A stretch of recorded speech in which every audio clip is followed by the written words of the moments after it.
So మనం చూసుకున్నట్లయితే weather రిపోర్ట్‌తో మేము ముందుకైతే రావడం జరిగింది.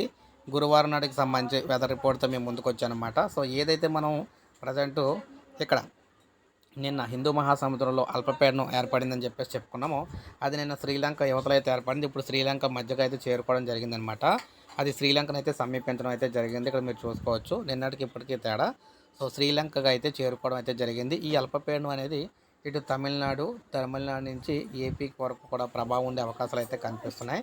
సో ఒక 24 గంటల తేడాలో ఇది శ్రీలంకకి అయితే చేరుకోవడం అయితే జరిగిందనమాట. మనకి గురువారంకి ఇది మ్యాక్సిమం శ్రీలంకను దాటే అవకాశాలు అయితే ఉన్నాయని చెప్పేసి తెలుస్తుంది. సో మీరు ఇక్కడ చూసుకోవచ్చు. సో ఈ విధంగా శ్రీలంకను అయితే చేరుకుందనమాట. అయితే రాగల 24 గంటల్లో ఇది మనకి తమిళనాడు వరకు చేరుకునే అవకాశాలు అయితే కనిపిస్తున్నాయి. అయితే రేపటి అంటే మనకు గురువారం వరకు కూడా ఏపీకి అయితే ఎటువంటి ప్రభావం అయితే లేదనమాట. ఏపీలో యాజ్ యూజువల్‌గా ఎక్కడ వర్షాలు అయితే పడే అవకాశం అయితే లేదు. సో ఆ వాతావరణం అంతా కూడా కొంతవరకు ఎండలు కాసే అవకాశం అయితే ఉన్నాయి. కొన్ని ప్రాంతాల్లో మేఘావృతం ఉండొచ్చు చలిగాలుల కారణంగాన. అయితే వర్షాలు అయితే రావన్నమాట. సో అందుకే వీడియో చేయడం అయితే జరిగింది.